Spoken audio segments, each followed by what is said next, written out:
Hello student, स्वागत है आप सभी का एक बार फिर से हमारी इस ऑफिशियल यूट्यूब चैनल में जिसका नाम है एसोल सॉल्यूशन। मैं चंदन कुमार हाजिर हूँ आप सभी के सामने अपनी एक और नई वीडियो के साथ। सो गाइस, आज की इस नई वीडियो में हम बात करेंगे उन सभी स्टूडेंट्स के लिए जो स्कूल ऑफ ओपन लर्निंग के स्टूडेंट्स हैं, एनसी वेब के स्टूडेंट्स हैं, या फिर वे सभी स्टूडेंट्स जो दिल्ली यूनिवर्सिटी में किसी भी रेगुलर कॉलेज के स्टूडेंट्स हैं। उन सभी के पास में बीए प्रोग्राम का कोर्स है और वो 6 सेमेस्टर के स्टूडेंट्स हैं। 6 सेमेस्टर में भी वो हिस्ट्री सब्जेक्ट को पढ़ रहे हैं। हिस्ट्री में उन सभी के पास में issue in 20th century world history part second है। हिंदी में बात करें तो 20वीं शताब्दी का विश्व इतिहास अगर उनके पास में ये है तो आज की नई वीडियो उन सभी स्टूडेंट्स के लिए मोस्ट इंपॉर्टेंट रहेगी। इसके अंदर हम ऑल इम्पॉर्टेंट क्वेश्चंस की तो बात करेंगे जो आप सभी के एग्जाम में आएंगे और उनके आंसर्स की भी बात करेंगे। इस आंसर्स को हम नोट्स के पीडीएफ के साथ में समझने का प्रयास करेंगे और साथ ही साथ जो आपकी बुक है उसके अकॉर्डिंग भी हम इसको समझने का प्रयास करेंगे। ये एक कंप्लीट वीडियो रहने वाली है ऐसे उन सभी स्टूडेंट्स के लिए जो भी अपने एग्जाम्स की तैयारी कर रहे हैं, उन्होंने कुछ पढ़ा है या नहीं पढ़ा है। अगर आपके एग्जाम की अच्छी खासी आपको लगता है तैयारी है तब भी इस वीडियो से आपको बहुत कुछ नया सीखने को मिलेगा। आंसर राइटिंग के तरीके पता चलेंगे और साथ ही साथ इस वीडियो को देखने के बाद में आप जितना भी स्कोर करने वाले थे उससे आप ज़रूर अच्छा स्कोर करेंगे और ज़्यादा इंप्रूवमेंट होने वाली है। अब ये आपके ऊपर निर्भर करता है कि आप इसके अंदर कितना इंप्रूवमेंट करते हो।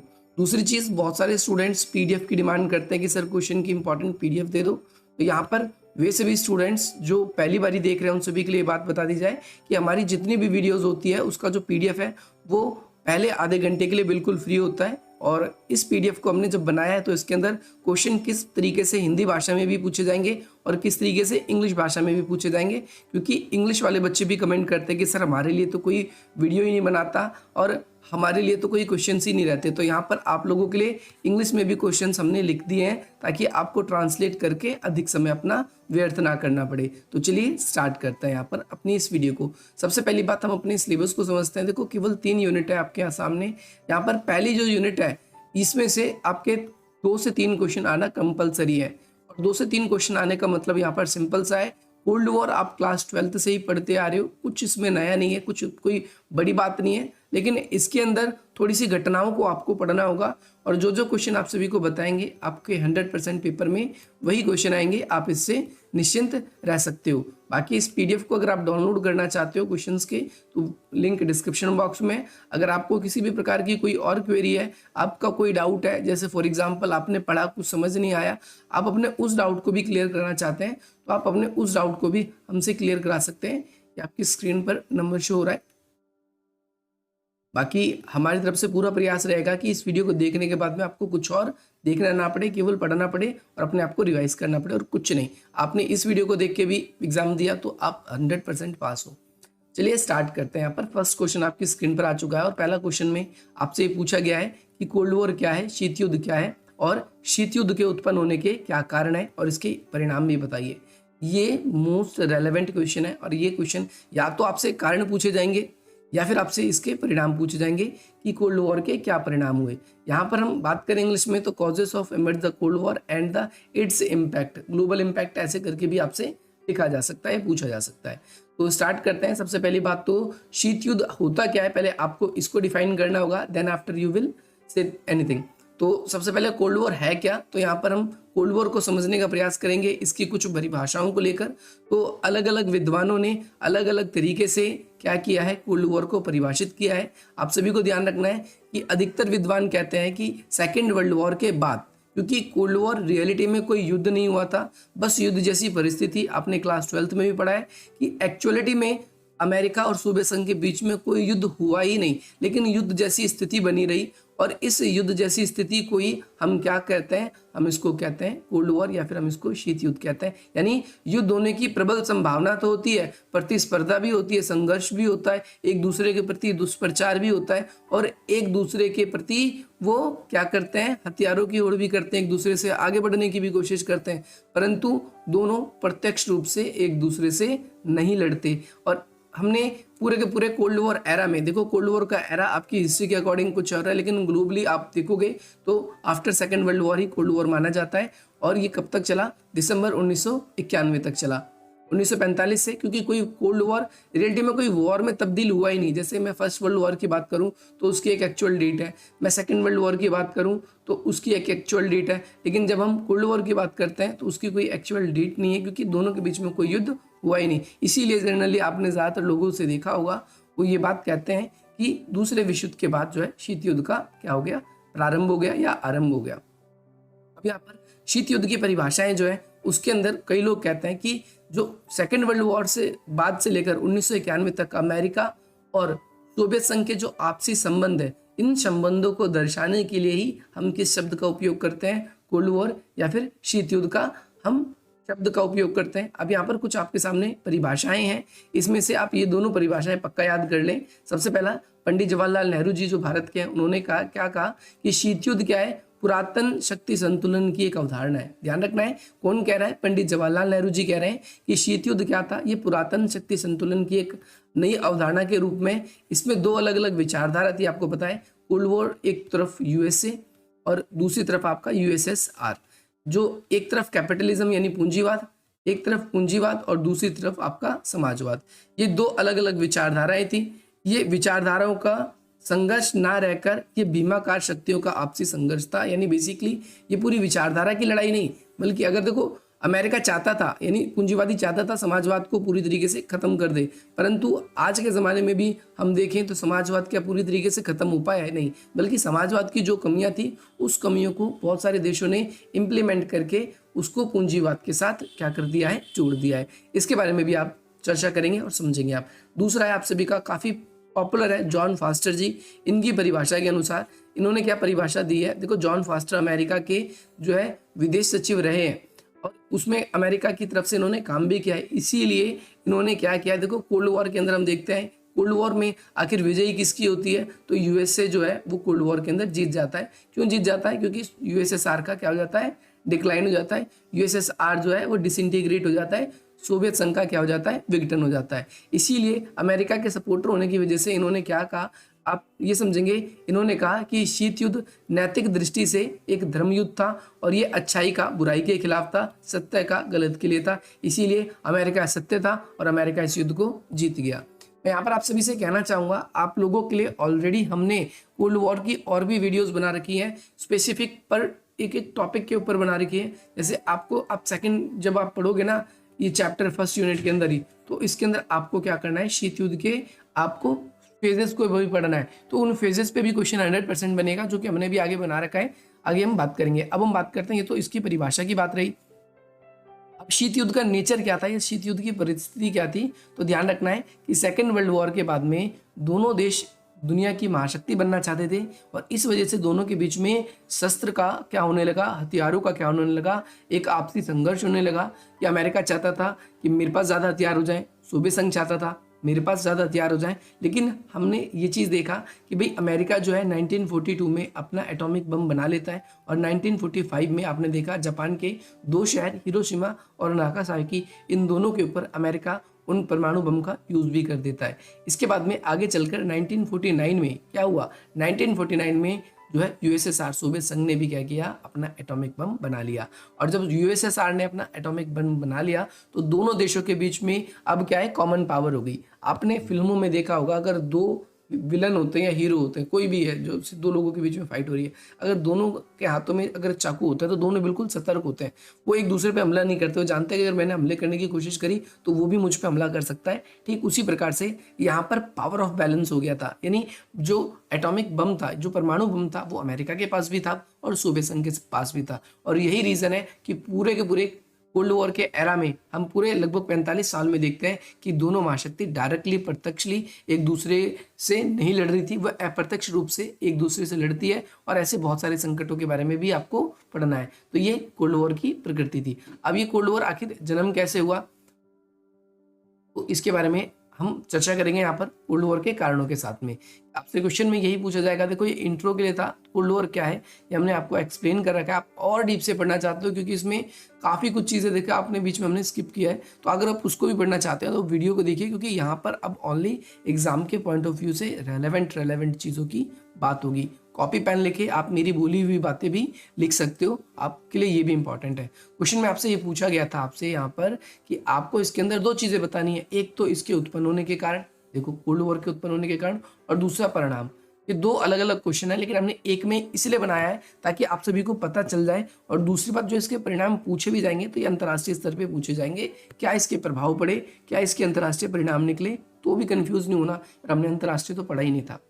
कुछ बच्चों को तो लॉजिक लग जाता है, लेकिन कुछ बच्चे ऐसे होते हैं वो ये कंसीडर ही नहीं कर पाते। तो यहाँ पर हम पहले कारणों को चर्चा करेंगे और फिर इसके क्या करेंगे, हम परिणामों की बात करेंगे। तो यहाँ पर शीत युद्ध के कुछ प्रमुख कारण थे, उसमें से एक है सबसे पहले ऐतिहासिक कारण। देखो ऐतिहासिक कारण क्या है कि जब 1917 में यूएसएसआर का फॉर्मेशन हुआ था, यूएसएसआर जब बना ही था, आप सभी को पता है 15 गणराज्यों से मिलकर सोवियत संघ बना था।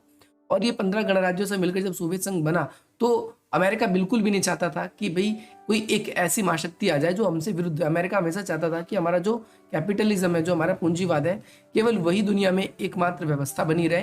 तो ऐसा माना जाता है कि फर्स्ट वर्ल्ड वॉर के टाइम पे भी सोवियत संघ के साथ में अमेरिका या फिर जो पूंजीवादी गुट के देश थे, उन सभी देशों ने पूंजीवाद को बढ़ाने का और समाजवाद को खत्म करने का कई बार प्रयास किया। आप सभी को ध्यान रखना है ताकि सोवियत संघ समाजवाद का प्रचार प्रसार ना कर सके।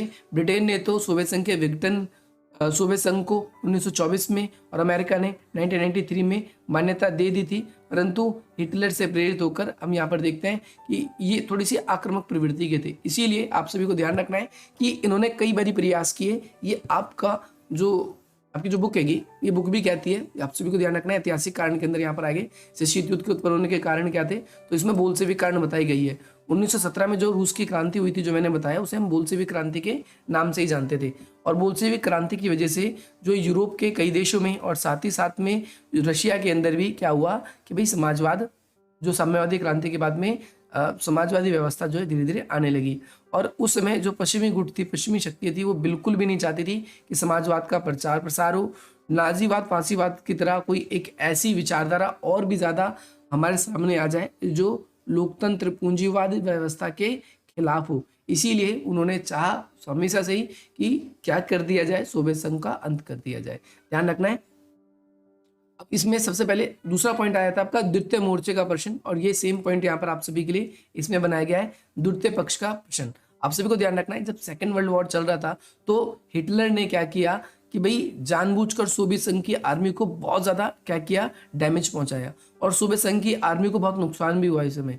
और पश्चिमी गुट के सभी देश एकजुट होकर लड़ रहे थे, लेकिन उन्होंने देखा वो चाहते ना तो सोवियत संघ को बचा सकते थे इतना ज्यादा नुकसान पहुंचाने से, परंतु उन्होंने क्या किया, ऐसा बिल्कुल भी नहीं किया। इसीलिए सोवियत संघ को उन पे शंका होने लगी और सोवियत संघ ने, आप सभी को ध्यान रखना है, उन पे शक करना शुरू कर दिया। आपको ध्यान रखना है कि स्टालिन ने हिटलर की कठिनाइयों में उदासीन पाया और पश्चिमी शक्तियों से सोवियत संघ के सेना के जुड़ने के लिए कहा, और सोवियत संघ के पर दबाव कम होता, परंतु पश्चिमी शक्तियों ने उस पे इस शर्त को ठुकरा दिया। आप सभी को याद रखना है, मैंने सिंपल भाषा में ये सारी बातें बता दी कि जब द्वितीय मोर्चे का प्रश्न है कि जब जर्मनी ने क्या किया, सोवियत संघ पर आक्रमण किया, इसके ऊपर सोवियत संघ के ऊपर आक्रमण किया, तो सोवियत संघ की आर्मी को जर्मनी ने या हिटलर की आर्मी ने, आप कह सकते हो, इसने काफी ज्यादा नुकसान पहुंचाया इसको, सोवियत संघ को। तो सोवियत संघ चाहता था कि जो अन्य जो वेस्टर्न कंट्रीज है, क्योंकि मैं तो उन्हीं के गुट में लड़ रहा हूँ, सेकेंड वर्ल्ड वॉर आपको पता है कि ये मित्र राष्ट्र की तरफ था, और जर्मनी, इटली, जापान ये दूरी राष्ट्र थे, ये अलग थे। आपको ये थोड़ा बहुत क्लियर होना चाहिए। तो यहाँ पर सोवियत संघ चाहता था कि जो ब्रिटेन, फ्रांस या फिर जो अमेरिका है, ये क्या करे, हमारी मदद करे, परंतु जर्मनी ने जब इस पर अटैक किया, जब इसे काफी नुकसान पहुंचा दिया, तो सोवियत संघ की कोई हेल्प करने नहीं आया, और इस वजह से काफी ज्यादा उन्हें गुस्सा आता है। दूसरी चीज, परमाणु बम का प्रश्न, ये वाला भी इंपॉर्टेंट कॉन्सेप्ट है, इस वाले को भी आप समझना चाहो तो इससे भी समझ सकते हो। यहाँ पर देखो कई सारे कॉन्सेप्ट यहाँ पर बन के आते हैं आप सभी के लिए। जैसे मैं आपको परमाणु बम के बारे में बताता हूँ। मैंने आपको बताया कि 1942 में अमेरिका ने परमाणु बम बना लिया, लेकिन आप सभी को पता है कि सोवियत संघ, ब्रिटेन, फ्रांस और साथ ही साथ में अमेरिका, ये सब क्या है, मित्र राष्ट्र में थे। ये सब किस में थे, मित्र राष्ट्र में थे युद्ध के दौरान। तो इन सभी ने क्या किया कि भाई जापान पे सोवियत संघ की आर्मी और जापान की आर्मी आपस में लड़ रही थी, लेकिन मित्र राष्ट्रों में से जो यूएस है, जब उसने अपने परमाणु बम को यूज किया तो उसने सोवियत संघ की आर्मी को या सोवियत संघ को इस बात की खबर नहीं दी। और अमेरिका, ऐसा माना जाता है, अमेरिका चाहता था कि जो जापान है उसके साथ में सोवियत संघ की आर्मी भी क्या हो जाए, खत्म हो जाए। और इससे क्या होगा, मैं ताकतवर बचूंगा।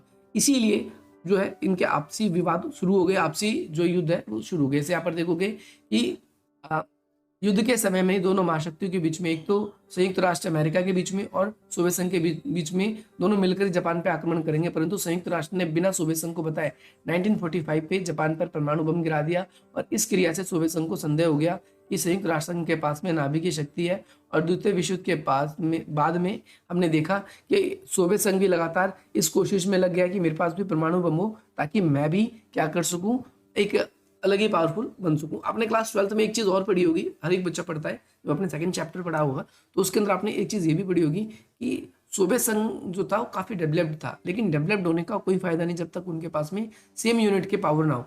इसीलिए सेम यूनिट की पावर के लिए उनके लिए इंपॉर्टेंट बन गया था। इसके अलावा जर्मनी और पूर्वी यूरोप, जर्मनी ने क्या किया था, पूर्वी यूरोप पे अपना प्रचार कर लिया था। ध्यान रखना आप सभी को, यूरोप के भविष्य को लेकर जर्मनी पर नया आयाम आया था। यानी सेकेंड वर्ल्ड वॉर के बाद में भी जर्मनी जब हार गया तो उसके 4 टुकड़े किए गए, एक यूएसए, एक अमेरिका, एक फ्रांस, एक ब्रिटेन। चारों ने अपने आपस में बांट ली। जो यूएसएसआर था उसकी अलग विचारधारा थी, इसलिए उसको अलग ही एलिमिनेट कर दिया गया। उसकी समाजवादी विचारधारा थी, उसको अलग एलिमिनेट कर दिया। ब्रिटेन, फ्रांस, अमेरिका, इनकी पूंजीवादी व्यवस्था थी, ये एक साथ रहे। और इस वजह से अमेरिका जो है, ये तीनों एक यूनिट में रहे। और आप देखोगे सोवियत संघ ने पहले तो क्या किया, यहाँ पर नाकेबंदी करी। आप आगे के टाइम पे पढ़ोगे, सोवियत संघ ने 1948 में यहाँ पर नाकेबंदी कर दी कि अमेरिका को, यहाँ के देशों को, इसके इस तरफ जर्मनी के इस पार के देशों को आर्थिक सहायता देने से मना कर दिया। और आगे चल के आप देखोगे 1961 में आप देखोगे कि भाई बर्लिन की दीवार का निर्माण भी करवाया जाता है। कब करवाया जाता है? 1961 में बर्लिन की दीवार का निर्माण भी करवाया जाता है, ताकि अब फिर ये बर्लिन की दीवार जो है दोनों के बीच में कोल्ड वॉर का प्रतीक था। तो बर्लिन की दीवार का बनना भी हम कह सकते हैं कि ये शीत युद्ध को बढ़ावा देने वाला कारण था। इसके अलावा टर्की और ईरान का प्रश्न, तो सोवियत संघ ने काफी लंबे समय तक भाई ईरान और टर्की दोनों पर अपनी सेना रखी। मैं आपको बता दूं भाई, इन दोनों जगह से ब्रिटेन से उसका समझौता हुआ था कि हम अपनी अपनी सेना सेकेंड वर्ल्ड वॉर के बाद में हटा लेंगे, और यहाँ पर जो है यहाँ की सरकार जैसी भी शासन चाहिए होगी उनको, वो वैसे ही शासन स्थापित करने में इनकी हेल्प करेंगे। ठीक है, लेकिन क्या हुआ कि ब्रिटेन ने अपने शर्त के मुताबिक अपनी आर्मी हटा ली, परंतु इस क्षेत्र पर जो है सोवियत संघ ने काफी लंबे समय तक क्या किया कि भाई अपनी आर्मी रखी, और बेसिकली वो चाहता था कि इन देशों में क्या हो जाए, समाजवाद फैल जाए। इसीलिए अभी इसकी वजह से फिर कन्फ्लिक्ट हो गया। अब चर्चिल जो है, वेस्टर्न चर्चिल जो है ब्रिटेन के, इन्होंने फुलटन में एक भाषण दिया। फुलटन एक स्थान का नाम है। ब्रिटेन के जो प्रधानमंत्री थे वेस्टर्न चर्चिल, उन्होंने फुलटन नाम के स्थान पे अमेरिका के एक भाषण दिया और कहा कि पूरी दुनिया में संयुक्त राष्ट्र संघ और साथ ही साथ में ब्रिटेन हर एक उस देश के साथ है जो चाहता है साम्यवादी गिरफ्त से बाहर निकलना। हम हर एक उस देश की हेल्प करेंगे जो समाजवाद के चंगुलों में घिरा हुआ है और उनसे आज़ाद होना चाहता है। ये बेसिकली आप यहाँ वाला कॉन्सेप्ट समझकर देख सकते हो। यानी टर्की और ईरान, यहाँ से सोवियत संघ अपनी आर्मी हटा ही नहीं रहा था और यहाँ पर समाजवाद लाना चाहता था। तो यहाँ पर चर्चिल एक तरीके से ये मैसेज दे रहे थे कि अगर पूरी दुनिया में कोई देश चाहता है हम आप उनकी मदद करें तो हम उनकी मदद जरूर करेंगे। और इससे भी शीत युद्ध को क्या मिला, बढ़ावा मिला। तो अब यहाँ पर कई सारे हमने पॉइंट्स देख लिए। इसमें शीत युद्ध का क्या है, याल्टा सम्मेलन क्या, विल्ना वगैरह भी मैंने बता रखा है। याल्टा सम्मेलन क्या है, बाल्कन क्षेत्र में अतिक्रमण। ये जो बाल्कन क्षेत्र था इस जगह पर ये ईरान वगैरह का ही है। ठीक है, ये ध्यान रखना ये क्षेत्र आप सभी को। ईरान से सोवियत संघ की सेना का नया हटाए जाना, ईरान में सोवियत संघ का हस्तक्षेप हो जाना, तो ये सारा का सारा है। अणुबम का आविष्कार, ये मैंने बता रखा है प्रीवियस वीडियो में। आप ये पॉइंट्स भी लिख सकते हो क्योंकि पॉइंट्स तो इतने सारे हैं कि आपके पास टाइम कम पड़ेगा, परंतु पॉइंट्स कम नहीं पड़ेंगे। बर्लिन की नाकेबंदी मैंने बताया था 1948 में की थी। जो अमेरिका है वो चाहता था कि दूसरी तरफ मैं देशों को हेल्प करूं, परंतु सोवियत संघ ने क्या किया, बर्लिन पे पहले तो क्या किया, अपनी आर्मी खड़ी कर दी, आने जाने से मना कर दिया। और 1961 में यहाँ पर क्या गया भाई, बर्लिन की दीवार भी बनवा दी गई। इसीलिए कॉन्सेप्ट निकल के आ जाता है। अब यहाँ पर शीत युद्ध के फेजेस की बात आती है, चरण की बात आ रही है। तो सबसे इंपॉर्टेंट है, देखो यहाँ पर क्या है कि अगर आप अलग अलग प्रकार की बुक पढ़ोगे, जैसे राइटर्स की बुक जो प्रोफेसर भी आप सभी को प्रेफर करवाते हैं, तो उसके अंदर जैसे चरण देखोगे आपको अलग मिलेगा। जैसे पहला चरण आप यहाँ पर देखोगे, यहाँ पर 1947 से लेकर 50 तक है, लेकिन आप ज़्यादातर बुक में देखोगे तो आप सभी को 53 तक मिलेगा। यानी 1947 से लेकर 1953 तक, ये पहला चरण है। ठीक है, इसके बाद में फिर आगे आप सभी को जो है 1953 से 1961 तक ये दूसरा चरण आपको मिलेगा ज़्यादातर बुक में। ये पहला चरण माना जाएगा, ये दूसरा चरण माना जाएगा। दूसरा 1962 से 1979 इसको तीसरा चरण माना जाता है। जनरली जो हमारी बुक्स हमारे मार्केट्स में आती हैगी। और इसके बाद में 1979 से 1985 तक, कब 1985 तक इसको चौथा चरण माना जाता है, और 1985 से लेकर 1991 तक इसको पांचवा चरण माना जाता है। लेकिन आपकी बुक में कई चरण बता रखे हैं, तो आपको कंफ्यूज नहीं होना, आपको कंफ्यूज बिल्कुल भी नहीं होना। आप क्या करोगे, इसको एक अलग से ही लिख लोगे, और इसके बीच की कई सारी घटनाएं हैं। और मैं कहूँगा आपको ये आप पहले यूनिट्स में से बिल्कुल भी मत करना। आप सेकंड चैप्टर के अंदर आओगे, जैसे पहला चैप्टर नहीं, ऐसे आप लोगों के लिए यहाँ पर सेकंड चैप्टर आएगा। जैसे यहाँ पर देख लो, शीत युद्ध के विभिन्न चरण। आप अपनी एसओएल की बुक ही देखोगे ना, देखो यहाँ पर प्रथम चरण क्या लिखा है, 1946 से लेकर 1949। आपको एक चीज दिखाता हूँ, ये खुद ही बच्चों को इतना कंफ्यूज करते हैं, लेकिन जो मैंने आपको चरण यहाँ पर लिखवाए आप ये देखो, यहाँ पर पहला चरण कहाँ पर है, 1947 से लेकर 50 तक। यहाँ पर चरण, यही सेम चरण यहाँ पर कितने का बता रखा है, आप देखो मैं दिखाता हूँ। यहाँ पर इन्होंने क्या बता रखा है, 1946 से लेकर 1949। दूसरा चरण 1949 से 53। फिर तीसरा चरण जो है 57 से ही। तो पहला चरण देखो यहाँ पर आपको थोड़ा सा डिफरेंट दिखा। यहाँ पर ये आपको कंफ्यूज नहीं होना। कई बार ये पता क्या करता है, आपको एक बार क्वेश्चन का और तरीका बताऊं। कई बार ये सोल वाले क्या करेंगे, आपसे बोलेगा कि दो घटनाओं के नाम बता देगा। जैसे भी हम इनके चरणों के अंदर कई सारी घटनाओं के बारे में पढ़ेंगे, अभी मैं आपको एक एक घटना के बारे में ऐसे एक्सप्लेन करूंगा। तो आपसे बोल देंगे कि इस घटना से लेकर इस घटना तक बताइए। तो उसके अंदर चाहे कितने भी आपके फेजेस आ जाए, आपको सारे कवर करने होंगे, और इंपॉर्टेंट तो आपको कवर करने ही होंगे, जो मैं आपको बताता हुआ चल रहा हूँ। ठीक है, तो इसमें कौन कौन सा इंपॉर्टेंट है, चलिए हम स्टार्ट करते हैं। सबसे पहली बात तो पहला चरण इंपॉर्टेंट है। शीत युद्ध के कारण क्या थे, परिणाम के बारे में भी हम बात करेंगे, लेकिन पहले फेजेस को पढ़ लें, क्योंकि कोल्ड वॉर पहले शुरू कैसे हुआ और उस कोल्ड वॉर के ड्यूरिंग क्या क्या हो रहा है, अभी इन फेजेस में हम पढ़ेंगे। और फिर इसके बाद क्या हुआ, तब आपको ऑटोमेटिकली पता चल जाएगा। हम एक सिस्टमेटिकली वे में पढ़ेंगे ताकि आपको ज्यादा अच्छे तरीके से समझ में आए।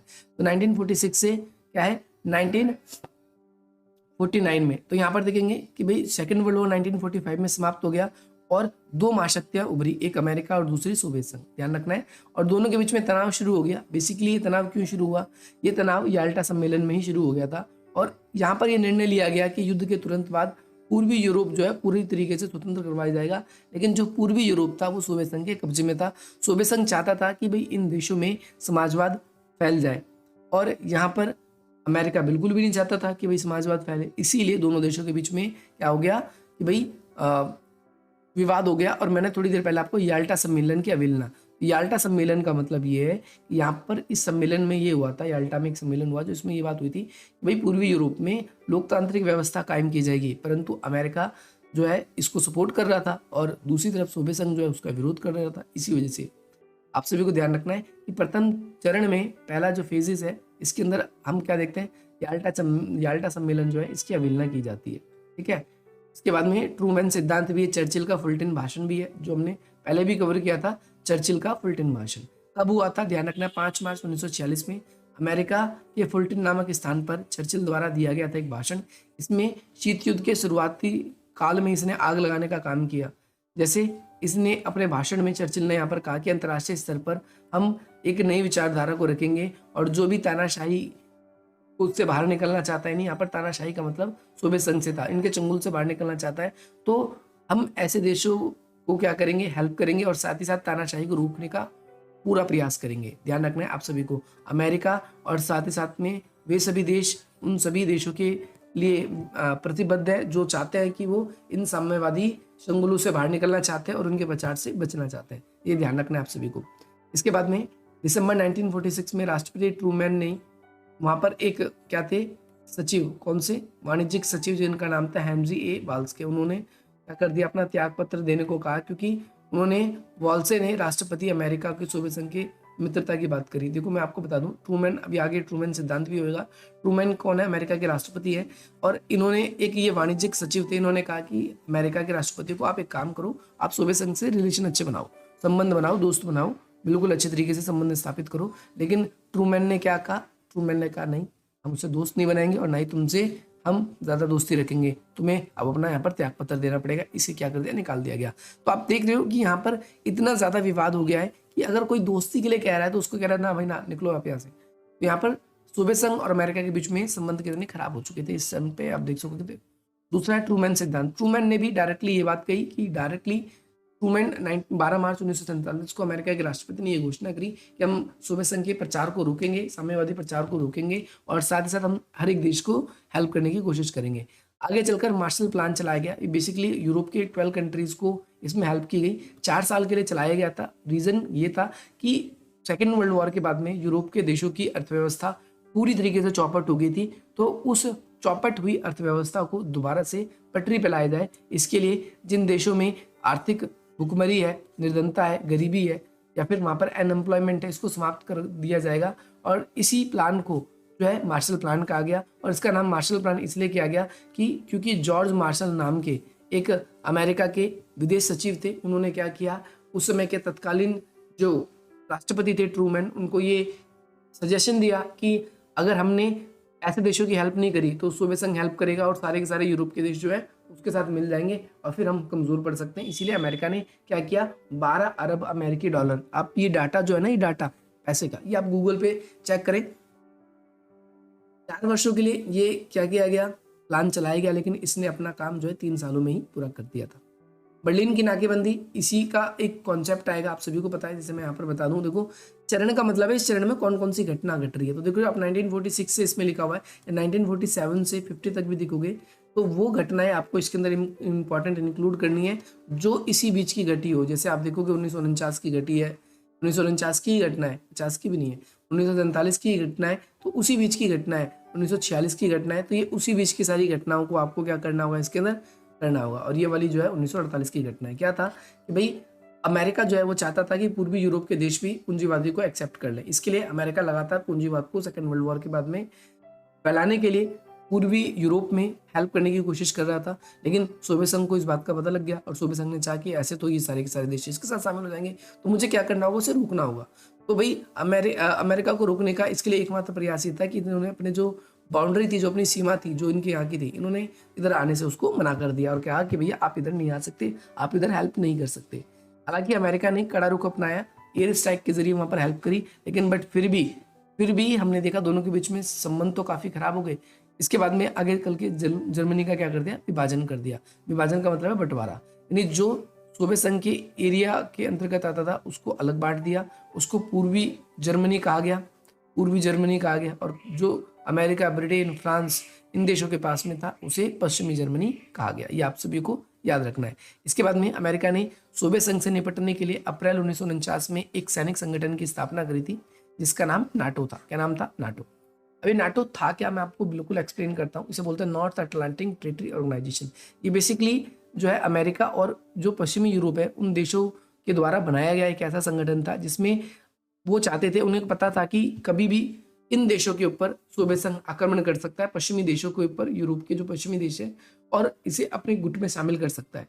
तो अमेरिका ऐसा समझ रहा था, अमेरिका सोच रहा था कि अगर ऐसा होगा तो यार हम तो पीछे रह जाएंगे, तो हमें क्या करना होगा, हमें यहाँ पर एक अच्छी सिक्योरिटी की व्यवस्था करनी होगी। और इस अच्छी सिक्योरिटी की व्यवस्था के लिए इन्होंने क्या किया, अप्रैल 1949 में क्या किया भाई, नाटो का निर्माण किया गया। और इसका मूल उद्देश्य था कि यदि अमेरिका या इनके जो भी सदस्य देश हैं उस पर अगर किसी भी समाजवादी देश या फिर किसी भी सोवियत संघ के सदस्य देश ने क्या किया, इस पर हमला किया, तो उसका जवाब सभी के सभी मिलकर एक साथ देंगे।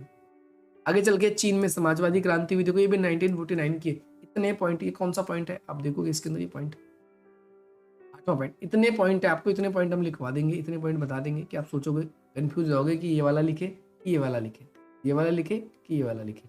तो क्या था, देखो चीन में समाजवादी शासन की स्थापना होना। अब भाई सोवियत संघ वैसे ही काफी बढ़ रहा था और एक नया एशिया का इतना बड़ा देश उसके साथ यानी उसकी व्यवस्था को अपनाता है, तो अमेरिका को काफी ज्यादा इस बात से धक्का लगता है। और साथ ही साथ में आगे चलकर चीन जो है वो सुरक्षा परिषद की, जो यूएनओ की सुरक्षा परिषद है, उसका स्थायी सदस्य। तो भैया ये तो सोवियत संघ को बड़ा अमेरिका को बड़ा बुरा लगा कि भैया ये तो इससे तो उसका पलड़ा काफी भारी हो जाएगा। इसीलिए अमेरिका की इस जगह पर आंखें खुलती है और अमेरिका ज्यादा से ज्यादा अर्थक प्रयास करने का कोशिश करता है। यहाँ पर कोरिया युद्ध है, कोरिया युद्ध के बारे में हमको डिटेल से पढ़ना है, तो मैं यहाँ पर बिल्कुल भी एक्सप्लेन नहीं करूंगा। ये 2 युद्धों के बारे में हम पढ़ेंगे, एक कोरिया के बारे में और दूसरा वियतनाम के बारे में। देखो दोनों के बारे में मैंने सेपरेट वीडियोस बना रखी है और मैं कोशिश करूंगा आपको कि आप पहले तो ये वीडियो पूरी कंप्लीट देखें, इसके बाद में आप सेपरेट वीडियो जो है उन वीडियोस को देखें। उसका लिंक मैं प्लेलिस्ट का डिस्क्रिप्शन में दूंगा। बाकी जो स्टूडेंट्स को अगर वीडियो नहीं मिलता है तो वो आप कमेंट के माध्यम से मांगिए, आपको कमेंट के माध्यम से भी प्रोवाइड करवा दिया जाएगा। सबसे इंपॉर्टेंट आपको चरण पहला आपको पता चला। इसके बाद में इससे भी ज़्यादा इंपॉर्टेंट चरण जो आप लोगों के लिए निकल जाता है वो बनता है ये वाला 5वां चरण, जो आपके अकॉर्डिंग है। देखो आप डेट का याद रखना। ये चरण जो है आपको, देखो भाई यही कहूँगा, इस चरण के लिए तो ये अगर क्वेश्चन जो है उसके अंदर पक्का वर्डिंग्स का यूज़ किया जाएगा। अगर वर्डिंग्स का यूज़ नहीं किया जा रहा है, जैसे फॉर एग्जांपल क्वेश्चंस कैसे वर्डिंग्स का यूज़ किया जाएगा, जैसे इसमें वेदांत लिखा आएगा। अगर ये वाला चरण पूछेगा ना आपसे तो इसमें वेदांत लिखा आएगा, या फिर इससे पहले पूछा जाएगा तो आपसे स्टार्टिंग का ही पूछ लिया जाएगा, उसमें तो क्वेश्चन उसमें दिक्कत नहीं है। ये इंपॉर्टेंट है, बच्चे गलत ना कर दें, क्योंकि जनरली आपसे तीसरा चरण पूछा जा रहा है या तनाव से थल्य लिखा आ रहा है आपसे, तनाव से थल्य, या फिर आपसे वेदांत, वेदांत ये लिखा आ रहा है, से वेदांत ये लिखा आ रहा है। तो आपको याद रखना है कि ये कोई डिफरेंट क्वेश्चन नहीं है, ये सेम ही क्वेश्चन है, आपसे पूछा जा रहा है। यहाँ पर आपसे क्या पूछा गया है इसके अंदर कि ये क्या है, इसके विभिन्न चरणों को बताइए, इसकी विभिन्न घटनाओं को बताइए। इसके अंदर हम समझौते वाली बात करते हैं, तनाव से थल्य आखिर है क्या। ये बहुत इंपॉर्टेंट क्वेश्चन है। मैं आपको बता दूं, अगर 10 बार क्वेश्चन शीट युद्ध से आएगा तो 8 बार पूछने की उम्मीद इसी क्वेश्चन की होती है। आप बाकी समझ सकते हो कितना इंपॉर्टेंट है। तो इसमें हम उसको 2 नाम से जाना जाता है, एक तनाव से थल्य के नाम से और दूसरा वेदांत के नाम से जानते हैं। वेदांत क्या है पहले इसके बारे में बात करेंगे। तो ये एक फ्रेंच भाषा का शब्द है जिसका अर्थ होता है तनाव में कमी आना, और शैथल्य का मतलब भी होता है ठंडा पड़ना। तनाव का क्या करना, कम होना, ठंडा होना या कमी आना, ये क्या कहलाता है, तनाव शैथल्य कहलाता है। शीत युद्ध के दौरान में अंतर्राष्ट्रीय संबंधों में जो थोड़ी सी ढील आई, इसी को क्या कहा गया, इसी को ही तनाव शैथल्य कहा गया था। उनके लिए बस एक शब्द का प्रयोग किया जाता है जो कि तनाव शैथल्य है। आप सभी इसको समझेंगे। तनाव शैथल्य जो है ये एक ऐसी अंतर्राष्ट्रीय परिस्थिति का नाम है जब हमने पूरे कोल्ड वॉर के टाइम पे देखा कि अमेरिका और सोवियत संघ दोनों के बीच में एक वॉर जैसी स्थिति होती है। कभी भी युद्ध हो सकता है, लेकिन कोल्ड वॉर के टाइम पे एक काल ऐसा भी था जब दोनों एक दूसरे के सहयोग कर रहे थे, दोनों एक दूसरे से समझौते कर रहे थे, और दोनों के दोनों एक दूसरे से शांति की बात करने की कोशिश कर रहे थे। और ये पूरा का पूरा काल जो है, यही काल क्या कहलाता है, तनाव शैथल्य का काल कहा जाता है। और इसके अंदर दोनों तरफ से ये उम्मीद की जा रही थी कि परमाणु हथियार जो है या फिर एटॉमिक बम्स जो है वो धीरे धीरे कम किए जाए, और साथ ही साथ में दोनों देश जो है उनके बीच में जो भी कन्फ्लिक्ट या विवाद है उनको सुलझाया जा सके। इसके बारे में बार बार ही हम बात कर रहे हैं, और ये ध्यान रखना है आप सभी को। इससे यह उम्मीद की गई कि ये एक नया संबंध बनेगा दोनों देशों के बीच में। अंतर्राष्ट्रीय स्तर पर अमेरिका और सोवियत संघ दोनों के बीच में रिश्ते बेहतर होंगे और एक नया अध्याय लिखा जाएगा। अंतर्राष्ट्रीय दृष्टिकोण सबके अलग अलग थे इस बात को लेकर।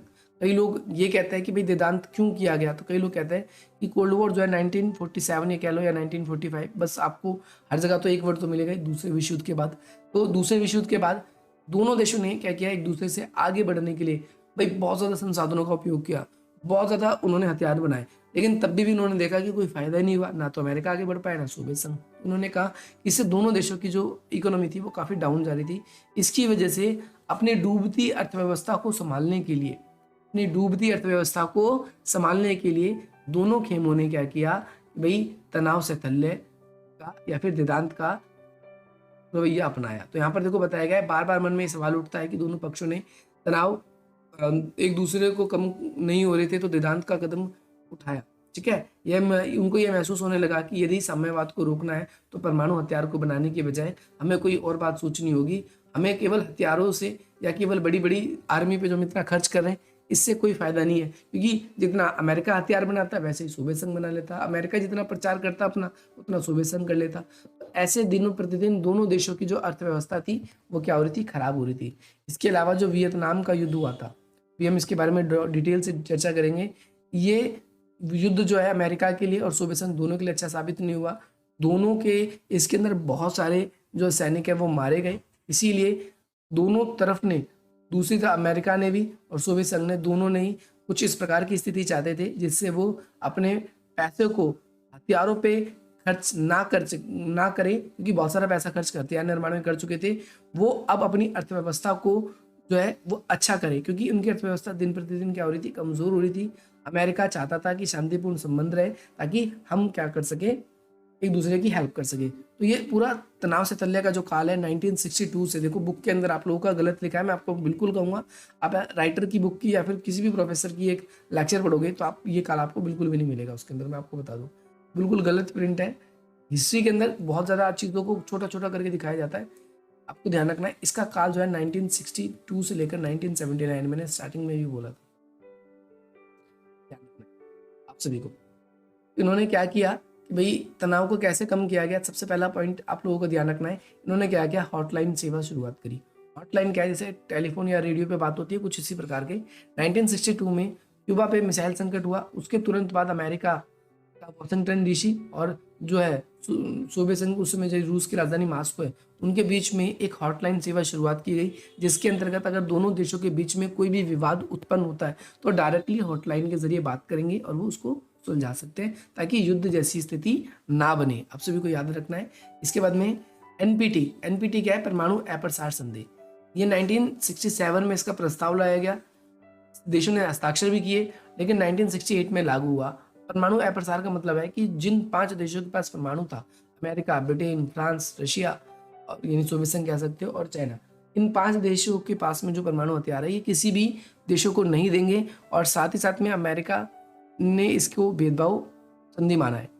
ध्यान रखना, अमेरिका ने नहीं, भारतीय लोगों ने और देशों ने इसको भेदभाव संधि माना है, क्योंकि इस वाली संधि में इन्होंने कहा था कि कोई भी देश जो है वो क्या नहीं करेगा, कोई भी देश तनाव को फॉर एग्जाम्पल परमाणु हथियार जो है उसको बनाएगा नहीं।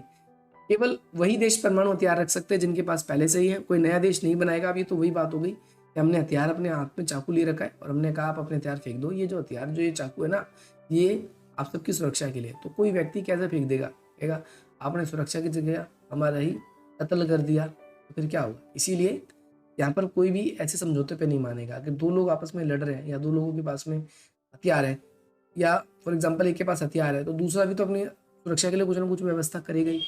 ध्यान रखना है, 1962 में शीत युद्ध के बाद में एक शिथिलता लाने में एडवर्ड जो है क्रेकर्स, इनके शब्दों में उष्ण स्थलों का शिथिलीकरण हुआ, यानी जहां पर तनाव ज्यादा था वहां पर तनाव कम हुआ। इसमें से एक है आप सभी का परमाणु परीक्षण प्रतिबंध संधि। ध्यान रखना है, जिसको हम पीटीबीटी या सीटीबीटी के नाम से भी जानते हैं, कॉम्प्रिहेंसिव टेस्ट पेन ट्रीटी। ये आखिर है क्या, इसमें बेसिकली देखो हॉटलाइन के बारे में हमने बात कर ली, तो यहाँ पर बात नहीं करेंगे। 15 जुलाई 1963 में ब्रिटेन सहित दोनों पक्ष यानी अमेरिका और यूएसएसआर दोनों पक्ष यहाँ पर आए मास्को में। उन्होंने एक समझौता किया कि भैया हम परमाणु जो है वो परीक्षण ना तो वायुमंडल में करेंगे, ना ही बाहरी अंतरिक्ष में करेंगे, और ना ही समुद्र में करेंगे। और साथ ही साथ में अणु बम पर जो है हम क्या कहते हैं रिसर्च वगैरह भी कम करेंगे थोड़ा सा।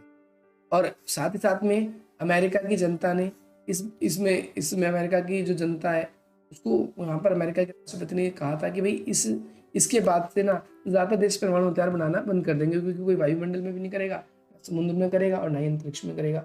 कहोगे भारत ने तो इस संधि के बाद किया था परमाणु परीक्षण। ऐसे भारत ने कब किया, 1974 में अपना पहला परमाणु परीक्षण किया, पोखरण फर्स्ट जिसे बोलते हैं। फिर 1998 में किया, जिसे पोखरण सेकंड बोलते हैं। भारत ने कैसे किया, तो भारत ने जमीन पे किया। यहाँ पर आपको कहीं जमीन दिख रही है, नहीं दिख रही। वायुमंडल, इसके बाद में अंतरिक्ष और समुद्र, तो हमने स्थल मंडल पे किया। लेकिन उसके बाद भी बहुत सारे रिस्ट्रिक्शंस हम पे लगाए गए थे, हम पे बहुत सारे प्रतिबंध लगाए गए थे, ध्यान रखना है।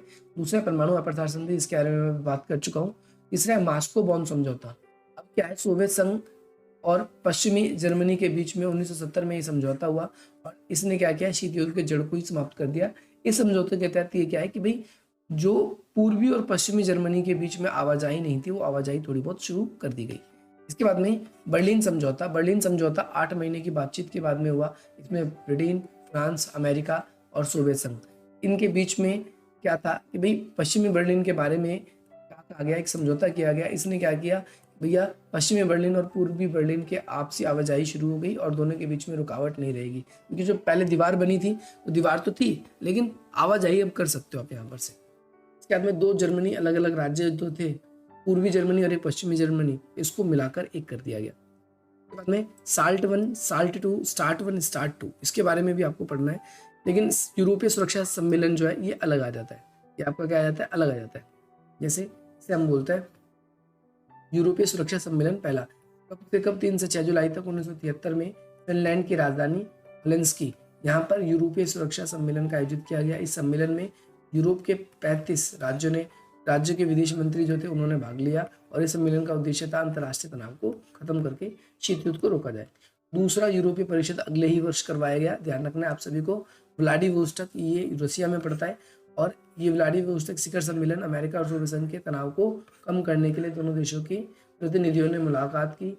इसमें मुलाकात में परिसीमन वार्ता समझौते भी, इसके अंदर वार्ता भी हुई और समझौते भी। और तीसरा आप सभी को ध्यान रखना है, तृतीय यूरोपीय सुरक्षा परिषद, ये सम्मेलन जो है बेलग्रेड में हुआ कब 1977 में और ये लगभग यूरोप के 50 देशों ने इसमें भाग लिया। आप बोलोगे यूरोप में 50 देश भी है, छोटे छोटे जो प्रतिनिधित्व थे उन्होंने पार्टिसिपेशन किया। यहाँ पर नेताओं ने लिखना है, देश ने लिखना है, 50 नेताओं ने भाग लिया और ये यहाँ पर सुरक्षा और शांति स्थापित करने के लिए एक बेहतर कदम माना जा सकता है। तो यहाँ पर दो आपको मैंने क्या बताया, शीत युद्ध के चरण के बारे में बताया। इसमें और भी चरण है, आप लोगों के लिए प्लेलिस्ट की वीडियो मिल जाएगी, ये क्वेश्चन भी आप सभी से क्लियर हो सकता है। अब आपसे पूछा गया है सोवियत संघ के विघटन के क्या कारण थे, सोवियत संघ के विघटन के कारण बताइए। तो सोवियत संघ के विघटन के कारण भी बताए जाएंगे, सोवियत संघ का पतन क्यों हुआ। ध्यान रखना है, कई सारे कारण बताए जाते हैं सोवियत संघ के विघटन के। सबसे पहला कारण बताया जाता है, आपको जनरली बताता हूँ कि भाई जब सोवियत संघ 1945 के बाद में विश्व की दूसरी महाशक्ति बनकर उभरा तो सोवियत संघ ने चाहता था कि वो विश्व का पहला महाशक्ति बने, अमेरिका को भी पछाड़ के वो आगे बढ़ जाए। इसके लिए सोवियत संघ ने अपने अधिकतर पैसे को और अपने संसाधनों को या तो देशों को शामिल करने में या फिर अधिक से अधिक हथियारों को बनाने में खर्च कर दिए, जिसकी वजह से वो अपनी आम जनता की जो आम जरूरतें थी उसको पूरा नहीं कर पा रहा था। इस वजह से सोवियत संघ की सरकार को वहाँ की पब्लिक सपोर्ट नहीं करने लगी और उसका विघटन हो गया। पहला पॉइंट ये माना जाता है। दूसरा पॉइंट ये माना जाता है कि भाई सोवियत संघ के अंदर आप देखोगे 1917 में सोवियत संघ बना और 1991 तक सोवियत संघ रहा। तो इन लगभग 70 वर्षों के शासन में, इन 70 वर्षों के शासन में एक ही पार्टी ने राज किया जिसका नाम था आपका कम्युनिस्ट पार्टी। उस कम्युनिस्ट पार्टी का जो रवैया था वो बिल्कुल 70 वर्षों तक सेम ही रहा। उसने बहुत ज्यादा भ्रष्टाचार किए और कम्युनिस्ट नेता जो थे उन्होंने भ्रष्टाचार के साथ ही साथ उनका जो तानाशाही रवैया था वो काफी बढ़ता गया, जिसकी वजह से जनता जो है उन्हें बिल्कुल भी पसंद नहीं करने लगी और ये भी एक रीजन रहता है सोवियत संघ के विघटन का। इसके बाद में सोवियत संघ का विघटन एक इस वजह से भी हुआ क्योंकि जो सोवियत संघ के जैसे जैसे जनता हम डिमांड, जैसे फॉर एग्जांपल आपने अभी थोड़ी देर पहले पढ़ा कि 1971 के करीब में जो है पश्चिमी यूरोप और पूर्वी यूरोप के बीच में आवाजाही शुरू हो गई। तो पूर्वी यूरोप के लोगों को स्वतंत्रता का जो स्वाद है वो चखा गया। उन्होंने देखा यार हमारी सरकार तो मैं कहती है कि हम तो पश्चिमी गुट से बहुत आगे, लेकिन रियलिटी में हम तो पश्चिमी गुट से आगे है ही नहीं। तो वहाँ की पब्लिक इस बात का विरोध करने लगी कि हमारी सरकार हमें पागल बनाती है, इतना टैक्स भी लेती है लेकिन हमारे लिए कुछ नहीं करती, केवल वो हथियारों के लिए, निर्माण के लिए खर्च करती है। इसीलिए ध्यान से याद रखना आप सभी को, इसीलिए हम देखते हैं भाई पूर्वी जर्मनी के अंदर या पूर्वी यूरोप के अंदर जगह जगह पर आंदोलन शुरू हो गए और इस आंदोलन का सपोर्ट जो है पश्चिमी जो यूरोपीय देशों ने भी करना शुरू कर दिया। इसके बाद में मिखाइल गोर्बाचेव, कौन? मिखाइल गोर्बाचेव, ध्यान रखना है, सोवियत संघ के अंतिम महासचिव वो आए। उन्होंने दो प्रकार के सुधार की बात करी, एक उन्होंने ग्लासनोट और दूसरा है आप सभी का पेरेस्ट्रोइका। इन्होंने खुलापन और पुनः संरचना के रूप में जिसे हम जानते हैं, इसमें इन्होंने कहा था कि भैया हमें क्या करना चाहिए, हमें सोवियत शासन व्यवस्था में थोड़ी सी ढील देनी चाहिए ताकि यहाँ की पब्लिक जो है वो अधिक से अधिक विकास कर सके, यहाँ पर लोगों को थोड़े अधिकार मिलने चाहिए और बाहरी इन्वेस्टर्स आने चाहिए ताकि जो हमारी अर्थव्यवस्था कमजोर हो रही है वो थोड़ी सी क्या हो सके, वो अच्छी हो सके। लेकिन आप सभी को ध्यान रखना है कि सोवियत संघ की जो जनता थी वो सरकार से बहुत दुखी थी, वो चाहती थी ऐसा कुछ हो जाए जिससे हमको मौका मिल जाए और हम क्या करें, हम विरोध कर दें। आप सभी को याद रखना है, इस वजह से इन्होंने विरोध कर दिया। यहाँ पर ये क्वेश्चन आपको क्लियर होना चाहिए कि भाई कैसे सोवियत संघ का विघटन हुआ। नेक्स्ट कॉन्सेप्ट है, अब आप यहाँ पर देखेंगे वियतनाम वॉर के बारे में। वियतनाम वॉर क्या था? वियतनाम वॉर के अंदर हमको डिटेल से चर्चा करनी है। यहाँ पर देखो, वैसे मैंने इस पर डिटेल वीडियो बना रखी है, मैं यहाँ पर बताऊंगा फिर भी आप सभी से, और मैं आपको ये जरूर कहूंगा कि इस पे क्वेश्चन बन सकता है तो इसको आप क्वेश्चन को हल्के में मत लेना, इस क्वेश्चन को करना ही करना है। सिंपली फॉर्म में बताऊं कि भाई वियतनाम युद्ध जो है काफी लंबे समय तक चला, कब से 1954 से लेकर 75 तक, एक काफी लंबे समय तक हिंसक रहा। इसमें दोनों महाशक्ति, एक तो अमेरिका और दूसरी सोवियत संघ, दोनों के दोनों ने हस्तक्षेप किया था। दोनों की आर्मी आई, दोनों के दोनों पक्षों को बहुत ज्यादा आर्मी का लॉस हुआ, पैसे का लॉस हुआ, लेकिन अंत में बात तो इज्जत की आ गई थी। इस वजह से ये काफी और लंबा चला। यहाँ पर हुआ क्या, आपको ध्यान रखना है, जो यहाँ पर एक मेन लीडर थे यहाँ के, दो तरीके से पार्ट्स में डिवाइड होता है, एक उत्तर में नॉर्थ में, एक उत्तर में डिवाइड होता है और दूसरा होता है आपका दक्षिण में, जिसे हम बोलते हैं साउथ। वियतनाम दो पार्ट्स में डिवाइड हो गया। उत्तर में, उत्तर के लोग जो थे वो तानाशाही शासन को पसंद करते थे, या फिर हम कह सकते हैं उत्तर के लोगों को चीन और किसके द्वारा, आपको ध्यान रखना है, वियतनाम युद्ध के अंदर उत्तर की तरफ से हम देखेंगे 1954 में जैसे ही फ्रांसीसी ऑक्यूपेशन से ये आज़ाद हुआ, वैसे ही यहाँ पर जो है वियतनाम की, जो दक्षिणी वियतनाम की सरकार है वो चाहती थी, देखो उत्तर के लोग चाहते थे कि हमारे यहाँ पर समाजवाद आ जाए, दक्षिण के लोग जो थे कुल मिलाकर वो चाहते थे कि हमारे यहाँ पर पूंजीवाद आ जाए। तो इस समय ध्यान रखना है, इस वॉर के अंदर, इस वियतनाम वॉर के अंदर अमेरिका ने समाजवाद के प्रसार को रोकने के लिए, अभी मैं बताऊंगा आपको समाजवाद का प्रसार कैसे बढ़ रहा था, लेकिन ध्यान रखना है 1969 में कितने, 5 लाख से भी अधिक अमेरिका सैनिकों को तैनात किया, 5 लाख का। और इसमें हम देखेंगे कि भाई जो वियतनाम था, इस वियतनाम पर बेसिकली सोवियत संघ और दूसरा चीन, ये दोनों चाहते थे कि यहाँ पर वियतनाम पर बेसिकली क्या हो जाए, समाजवाद आ जाए। अब क्योंकि मैं आपको बता दूं कि एक काफी बड़ा देश, आपका एक काफी बड़ा रीजन चीन 1949 में एक समाजवादी देश बन गया, तो अमेरिका या पश्चिमी मुल्क और नहीं चाहते थे कि जो ये एशिया है, ये सबसे बड़ा महाद्वीप है, काफी ज्यादा संसाधन है, तो जो हिंद चीनी का जो प्रदेश कहलाता है, ये वियतनाम, इंडो क्या कहते हैं, वियतनाम, लाओस, कंबोडिया, ये आपका हिंद चीनी का प्रदेश माना जाता है। तो इस जगह पर जो है वो चाहते थे सोवियत संघ कि भाई समाजवाद आ जाए, और इसीलिए सोवियत संघ के द्वारा उत्तरी वियतनाम के लोगों को क्या है, हथियार या फिर जो भी सलाह थी या जो चीज़ें थी वो सारी की सारी, युद्ध के अंदर जो चीज़ें चाहिए होती हैं वो सारी की सारी सप्लाई की जा रही थी। ध्यान रखना है आप सभी को इसके अंदर। और इसके उस पूरे के पूरे कार्यक्रम में, यानी देखो ऊपर के जो लीडर थे यहाँ पर, इनका नाम है हो चिन मिन, हो चिन मिन। एक सेकेंड गाइस वेट करेंगे, एक सेकेंड वेट करेंगे गाइस।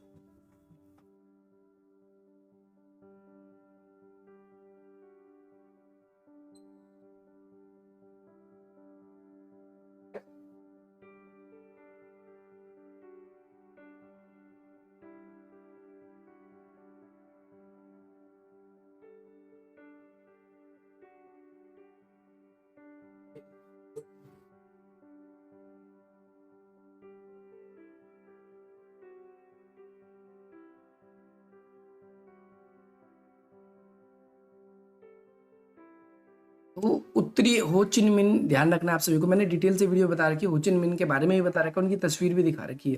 तो हो चिन मिन बेसिकली थे कौन, तो ये उत्तरी नॉर्थ वियतनाम के एक काफ़ी बड़े लीडर थे, जो चाहते थे कि पूरा का पूरा वियतनाम किसके अंडर में आ जाए, ये पूरा का पूरा अंडर में आ जाए समाजवादी शासन के। और इन्होंने पहले तो उत्तरी वियतनाम के लोगों को इंटीग्रेट किया, और साथ ही साथ में इन्होंने उत्तरी वियतनाम ने पूरी तरीके से दक्षिणी वियतनाम पे भी कब्जा कर लिया था। इसके अंदर आप सभी को याद रखना है, इन्होंने दक्षिणी वियतनाम पे भी कब्जा कर लिया था। और इसके बाद में आगे चलकर भाई बहुत ज़्यादा हिंसक संघर्ष हुआ यहाँ पर, अमेरिका की भी बहुत सारी सेना इसमें मारी गई और बहुत सारा पैसा का नुकसान हुआ। लेकिन आगे चलकर 17वीं समानांतर या अक्षांश रेखा को स्वीकार करके क्या किया गया, आगे चलकर वियतनाम को 2 हिस्से कर दिए गए। एक हिस्सा जो है उत्तरी वियतनाम जो है ये आज भी एक अलग है ये कंट्री, और जो दक्षिणी वियतनाम है ये आज भी एक अलग कंट्री है। आपको याद रखना है यहाँ पर सोशलिज्म है और यहाँ पर क्या है आप सभी का कैपिटलिज्म। ये इंपॉर्टेंट है आप सभी के लिए, ध्यान रखना है। ऐसे ही मैंने बिल्कुल डिटेल से बताया, आप उसको देखेंगे। मैंने कोरिया वॉर को भी बिल्कुल डिटेल से एक्सप्लेन किया, लेकिन यहाँ पर भी मैं आपको बताऊंगा कोरिया वॉर के अंदर क्या था। कोरिया वॉर की भी मैंने आपको पूरी पूरी कहानी बताई है कि कोरिया को भी 2 वर्गों में विभाजित कर दिया गया था इसी तरीके से।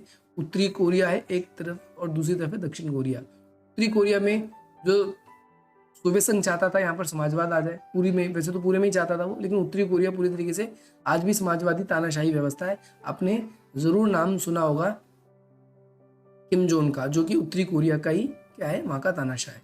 और एक दक्षिणी कोरिया जो कि आज वर्ल्ड के मोस्ट डेवलप्ड कंट्रीज में काउंट होता है।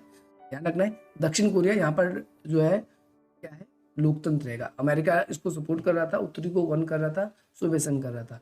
1950 की शुरुआत में किम सेकंड ने 19 समानांतर पार किया और दक्षिणी कोरिया पर आक्रमण कर लिया। ठीक है, यानी दक्षिणी कोरिया पर आक्रमण करके क्या किया, दक्षिणी कोरिया को हथिया लिया था। और बेसिकली रीजन ये था कि पूरे रीजन पे क्या चाहते थे, पूरे क्षेत्र पे, कारण ये था कि पूरे क्षेत्र पर ये समाजवादी शासन चाहते थे। इसीलिए लेकिन आगे चलकर जो है अमेरिका के द्वारा उसमें इंटरफेरेंस किया जाता है, काफ़ी लंबे समय तक तनाव चलता है, आप सभी को याद रखना है। और इसी के बीच में आप देखोगे कि चीन की जो सब गवर्नमेंट थी वो भी इसमें प्रोत्साहन कर रही थी। क्योंकि प्रोत्साहन कर रही थी क्योंकि अगर ये इस क्षेत्र को ऑक्यूपाई कर लेता है इजीली, तो मैं भी क्या करूँगा, मैं ताइवान को ऑक्यूपाई कर लूँगा। मैं किसको ऑक्यूपाई कर लूँगा, ताइवान को ऑक्यूपाई कर लूँगा। इसीलिए बहती गंगा में हम भी आंदोलन है, चाइना ये चाहता था इसीलिए। तो ये वाला कॉन्सेप्ट भी आपको याद रखना है, ये भी आप सभी के लिए बहुत इंपॉर्टेंट है। वियतनाम और कोरिया वॉर दोनों के दोनों आपको मैंने वीडियो के अंदर एक्सप्लेन कर रखे हैं, अगर आप लोगों ने नहीं देखा तो आप देख सकते हैं। वीडियो ना मिले तो आप कमेंट कीजिए, आपको मिल जाएगी वीडियो।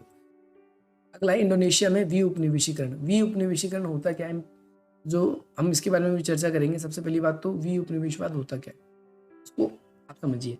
तो वी उपनिवेशवाद यहाँ पर आप लोगों के लिए इंपॉर्टेंट है, जिसे हम इंग्लिश में डी क्या बोलते हैं, कोलोनाइजेशन। उपनिवेशीकरण का मतलब होता है कोलोनाइजेशन। क्या होता है उपनिवेशीकरण, जब कोई बाहरी व्यक्ति आपकी सीमा के भीतर रहने लगता है बसकर, और धीरे धीरे आपकी हर एक व्यवस्था पर उसका नियंत्रण हो जाता है, चाहे वो सांस्कृतिक हो, चाहे वो धार्मिक हो, चाहे वो राजनीतिक हो, तो वो क्या कहलाता है, उपनिवेशीकरण कहलाता है। क्या कहलाता है बेटा, उपनिवेशीकरण कहलाता है। क्या रखना है, 1936 में एक जर्मनी एक अर्थशास्त्री थे जिनका नाम था मैरिच, है ना, और जूलियस बॉर्न, ये नाम था उनका। उन्होंने इसको एक्सप्लेन किया था सबसे पहले।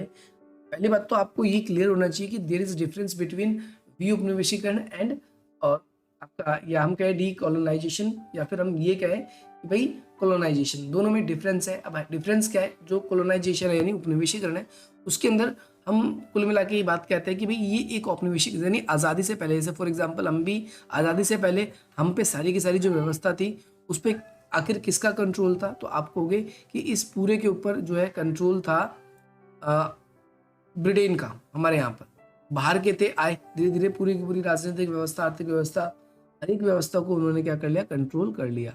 तो ये क्या कहलाता है आप सभी का, कोलोनाइजेशन।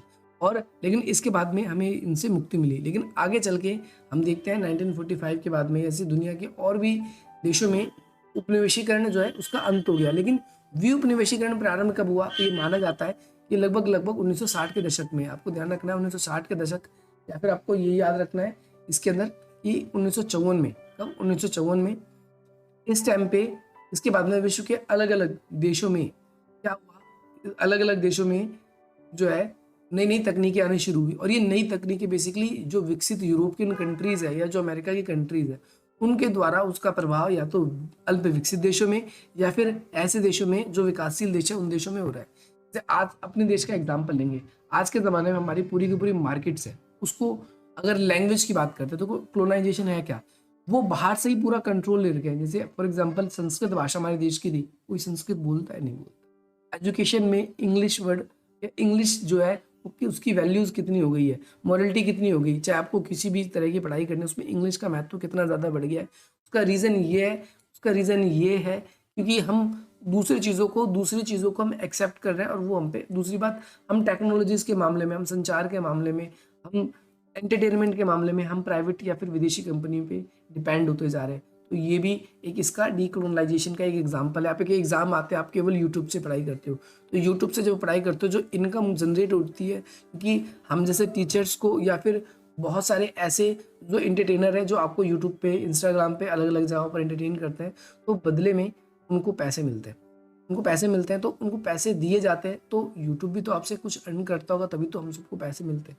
तो यहाँ पर हम इस चीज़ को समझते हैं, इस चीज़ को समझने का प्रयास करते हैं कि डीकोलोनाइजेशन है क्या, कि आधुनिक समय में हम उनके अधीन जाते जा रहे हैं। हम उनकी टेक्नोलॉजीज़ के कारण, हम उनकी व्यवस्थाओं के कारण, हम उनकी शिक्षा पद्धति के कारण, हम उनकी अलग अलग कल्चर के कारण। जैसे आज भारतीय कल्चर या भारतीय संस्कृति है, वो केवल शादी या फिर कोई ऐसा प्रोग्राम होता है तो उस जगह पर ही लोगों को देखने को मिलता है, अन्यथा फूड से लेकर हमारे कपड़ों पहनने के तरीके से लेकर हमारे खाने पीने की, हमारे बोलने की, इन सब पर हमें पश्चिमी छाप देखने को मिलती है या फिर विदेशी हमें देखने को मिलता है। तो यहाँ पर आप सभी को ध्यान रखना है। इसमें अल्जीरिया का स्वतंत्रता संग्राम, ये इंपॉर्टेंट है, ये क्वेश्चन भी मैंने आप सभी के लिए करवा रखा है, आपको कंफ्यूज नहीं होना। अल्जीरिया का स्वतंत्रता संग्राम, इसमें दो नाम याद रखने हैं आपको, एक तो अल्जीरिया का स्वतंत्रता संग्राम और दूसरा आप सभी को ध्यान रखना है इसके अंदर अल्जीरिया का ही क्या है, स्वतंत्रता संग्राम, आपको इसके अंदर एक्सप्लेन करना है। तो ये मैंने आप लोगों को बता रखा है। और वैश्विक स्तर पर विउपनिवेशीकरण जो है, डीग्लोबलाइजेशन है, इसका क्या क्या प्रभाव हो रहा है। तो आज के ज़माने में वैश्वीकरण का आप प्रभाव इसके अंदर लिख देंगे। आज हम तकनीकी मामलों में हम विकसित देशों के ऊपर निर्भर होते जा रहे हैं। जैसे फॉर एग्जांपल आज इंडिया के अंदर अगर आप सड़क पे जा रहे हो, आपको कोई नई जगह जा रहे हो, आपको जहाँ का रास्ता नहीं पता, आप सबसे पहले अपने मोबाइल फ़ोन में गूगल मैप ओपन करते हो और उसको सर्च करना शुरू कर देते हो। आप सबको पता है कि हमारा जो जीपीएस सिस्टम इंडिया का खुद का नहीं है, हम अमेरिका का यूज़ करते हैं। तो यहाँ पर हमने क्या देखा, हमने यहाँ पर ये चीज़ देखी कि हम पूरी तरीके से उस पर्टिकुलर चीज़ के लिए हम उस पर डिपेंड होते जा रहे हैं। आज हमें पार्टी करनी होती है, आज हमें कोई प्रोग्राम करना होता है, हम जोमेटो स्विगी इन सब से चीज़ों को ऑर्डर करना शुरू कर रहे हैं। तो हम फूड के लिए भी हम उस पर डिपेंड होना शुरू हो गए। हम हेल्थ के लिए चाहिए तो हम हेल्थ की चीज़ों के लिए हम डिपेंड होते जा रहे हैं। आज हम अपने देश की जो औषधियाँ दवाइयाँ होती थी, अब उस पर हमें बिल्कुल भी भरोसा नहीं रहा। हमें बिल्कुल विदेशी दवाइयाँ चाहिए जाके, जिससे हम ताकि जल्द से जल्द और हम बिल्कुल बढ़िया तरीके से हम ठीक हो जाए। लेकिन उसके बैड इम्पैक्ट्स भी हैं। तो उपनिवेशीकरण ना केवल हमारी मानसिकता को, तकनीकों को, शिक्षा पद्धति को, हमारे रहन सहन को, हमारे पहनावे को, हर एक चीज़ को ये क्या कर रहा है, ये इम्पैक्ट करता जा रहा है। ये आप सभी को याद रखना है। इसमें आप वैश्वीकरण के इम्पैक्ट भी डाल सकते हो, कोई भी परेशानी नहीं है। इसके अलावा नेक्स्ट क्वेश्चन आपके लिए बन जाता है, वैश्विक पर्यावरण पर वाद विवाद क्या है, यानी विश्व में पर्यावरण सुरक्षा करने की बात आखिर क्यों हो रही है। इस वाले क्वेश्चन में आपको बस और बस सिर्फ इसको ही एक्सप्लेन करना है। मुझे ऐसा लग रहा है कि आपको ये वीडियो पसंद आ रही होगी और आप इस वीडियो को लाइक भी करेंगे और अधिक से अधिक मित्रों तक शेयर भी करेंगे। पर्यावरण को लेकर वाद विवाद क्या है, सबसे पहले मैं आपको ये एक्सप्लेन करने की प्रयास करता हूँ, ये एक्सप्लेन करने की कोशिश करता हूँ। सबसे पहली बात तो हमने इसके अंदर दो कॉन्सेप्ट पढ़ने हैं। विश्व के देशों को, जैसे अगर मैं इसको ग्लोब मानूं तो विश्व के देशों को दो भागों में बांटना है। एक उत्तरी देश, उत्तरी ध्यान रखना, उत्तर के देश जो है वो ज्यादातर कौन से विकसित देश है, और एक दूसरी तरफ आपको ध्यान रखना है दक्षिणी देश, सदर्न देश, सदर्न कंट्रीज साउथ, ये विकासशील या अल्प विकसित देश। तो यहाँ पर क्या है कॉन्सेप्ट समझ में आपको आना चाहिए कि आज के ज़माने में आप देख रहे हो पूरे वर्ल्ड लेवल पे ग्लोबल वार्मिंग बढ़ रहा है। आज वर्ल्ड लेवल पर ग्लेशियर पिघल रहे हैं, वाटर की दिक्कत हो रही है, पानी की दिक्कत हो रही है। इसके अलावा जो हिमालय वगैरह थे या जो ग्लेशियर के रूप में स्टोर वाटर था वो पिघलता जा रहा है और वो समुद्र में जा जाकर समुद्र का जलस्तर बढ़ा रहा है। जो पुरानी या जो किनारे की हमारी सभ्यताएं हैं, जो समुद्र घाटी के किनारे हैं, उनका खत्म होने की संभावना आ रही है, उनके डूबने की संभावना आ रही है। तो यहाँ पर पर्यावरण एक ऐसा मुद्दा बन चुका है जो ग्लोबल कंसर्न का हो चुका है, क्योंकि इससे कोई एक देश ही परेशान नहीं बल्कि विश्व के बहुत सारे देश परेशान हैं। तो यहाँ पर आज के ज़माने में जो उत्तर विकसित देश हैं, ये देश कहते हैं कि हम पर्यावरण को संरक्षण करेंगे। अब पर्यावरण को संरक्षण कैसे करेंगे, इसके लिए वो कहते हैं कि भाई हर एक देश क्या करिए, आप हर एक देश पर्यावरण को सबसे ज़्यादा डैमेज क्यों कैसे पहुंच रहा है, जो ये ग्लोबल वार्मिंग बढ़ रहा है। ग्लोबल वार्मिंग यानी विश्व का तापमान बढ़ता जा रहा है। अच्छा, ये विश्व का तापमान क्यों बढ़ रहा है, क्योंकि हम ग्रीन हाउस गैसों का उत्सर्जन कर रहे हैं। ग्रीन हाउस गैसें, देखो जब मैं छोटा था तो मेरे को खुद भी नहीं पता था, लेकिन जैसे जैसे आप, जैसे हो सकता है कि कोई बहुत सारे बच्चे होंगे जिन्हें ग्रीन हाउस गैसों का नहीं पता। तो ग्रीन हाउस गैसें होती क्या है, ग्रीन हाउस गैसें वो गैसें होती है जो हमारे विश्व के तापमान को गर्म करती है। इसमें आपके मीथेन, क्लोरोफ्लोरोकार्बन जिसे आप CFC बोलते हो, या जितनी गैस के पीछे ऑक्साइड लग जाता है वो सारी की सारी हमारे तापमान को गर्म करती है। जिसमें सल्फर डाइऑक्साइड, कार्बन डाइऑक्साइड, है ना, जितने भी ऑक्साइड वाले गैस है, तो इन गैसों के उत्सर्जन पे लगानी है रोक। और ये कौन बात कहता है, उत्तर के देश। उत्तर के देश अगर आप देखोगे ज्यादातर विकसित देश, वो देश जो कि कभी किसी के गुलाम बने ही नहीं, या फिर वे देश है जिन्होंने किसी न किसी देश को गुलाम बनाया और उन देशों का एक्सप्लॉयटेशन करके आज खुद को काफी डेवलप बना लिया इन्होंने। उनको उनको उनके देश में जो इंडस्ट्रियलाइजेशन है वो काफी ज्यादा हो चुका है, वहां पर सब कुछ विकसित हो चुका है। लेकिन बहुत सारे ऐसे देश हैं जैसे विकासशील या अल्प विकसित, जहाँ पर विकास प्रक्रिया अभी शुरू ही हुई है। वहां पर फॉर एग्जाम्पल अगर हम भारत की बात करें तो भारत में आज़ादी भारत को कब मिली, 1947 के बाद में। भारत में इंडस्ट्रियलाइजेशन कब शुरू हुआ है, 1970 के बाद में। और वहीं ब्रिटेन की बात करें तो 1750 के करीब में वहाँ पर इंडस्ट्रियलाइजेशन हो रहा था। देखो यहाँ डेट्स को देखो, 100 वर्ष से भी ज़्यादा का अंतराल आपको यहाँ पर दिखेगा। वो हमसे इतने आगे चल रहे हैं इंडस्ट्रियलाइजेशन में। और इंडस्ट्रियलाइजेशन में केवल आगे चलने की बात नहीं हो रही, यहाँ पर वो पर्यावरण को इतने सालों से नुकसान पहुंचाते आ रहे हैं। और वो आज कह रहे हैं कि पर्यावरण को इतने सालों तक उन्होंने नुकसान पहुंचा लिया, अब वो आगे कह रहे हैं कि अब पर्यावरण को हम नुकसान नहीं पहुंचाएंगे। किसी भी देश को पर्यावरण को नुकसान नहीं पहुंचाना चाहिए। अब सभी देशों को पर्यावरण को क्या करना चाहिए, सुरक्षित रखना चाहिए। सुरक्षित करने में भूमिका हर एक देश को निभानी चाहिए। लेकिन यहाँ पर सबसे मेन और सबसे इम्पॉर्टेंट बात हो जाती है, ये बेचारे जो दक्षिण के भारत जैसे देश है, तो क्या ये पर्यावरण का जो है खुद तो अपना दोहन तो कर सकते हैं, अपने पूरे वर्ल्ड के पर्यावरण का दोहन कर दिया। फॉर एग्जाम्पल मैं आपको बता दूं, आज पूरे वर्ल्ड के अंदर जैसे फॉर एग्जाम्पल जो रेलवे की पटरी है, रेलवे का जो ट्रैक है, इसके अंदर गट्ठे लगाए जाते थे, ये लकड़ी के बनाए जाते थे पहले। आप सबको पता है शिप बड़े बड़े बनाए जाते थे, ये लकड़ी के बनाए जाते थे। इन उपनिवेशीकरण के दौर में इन्होंने इतना ज़्यादा पर्यावरण को दूषित किया है विकासशील या अल्प विकसित देशों के, कि आज ये खुद तो विकसित हो गए हैं, लेकिन इनकी जो मार है ऐसे देशों को झेलनी पड़ रही है। और ये बार बार ही वैश्विक स्तर पे कहते हैं पर्यावरण को सुरक्षित करना चाहिए, पर्यावरण को सुरक्षित करने के लिए हमें बहुत सारे कदम उठाने चाहिए। लेकिन खुद आप बताइए, तो ये एक वाद विवाद डिबेट का कॉन्सेप्ट है कि नहीं? तो डिबेट का कॉन्सेप्ट बन जाता है, और यही इसका वाद विवाद है। इसमें आपको उत्तर और दक्षिण विभाजन के बारे में पढ़ना है। ये वीडियो मैंने आप लोगों के लिए अपलोड कर रखी है, जिन स्टूडेंट्स को ना मिले वो मुझसे पूछ सकते हैं। बाकी ये क्वेश्चन आपको करके जाना है, इंपॉर्टेंट क्वेश्चन है बहुत ज़्यादा। अगला क्वेश्चन है भोपाल गैस त्रासदी। ये क्वेश्चन भी अपलोडेड है, लेकिन मैं यहाँ पर आपको समझाऊंगा ये क्वेश्चन, क्योंकि ये बहुत प्यारा क्वेश्चन है और पेपर में आप कह सकते हो शॉर्ट नोट में बहुत बार पूछा जाता है। इसीलिए शॉर्ट नोट आप सभी के लिए इंपॉर्टेंट है। अगर आप लोगों की राइटिंग स्पीड अच्छी है, तो आप ज़रूर शॉर्ट नोट को अटेंड करिए, क्योंकि उससे आपको अधिक नंबर मिलते हैं। अच्छा, एक मिनट में थोड़ा पानी पियो, फिर मैं आपको और भी एक्सप्लेन करता हूँ, क्योंकि काफ़ी देर से बोलते बोलते पूरा गला सूख गया।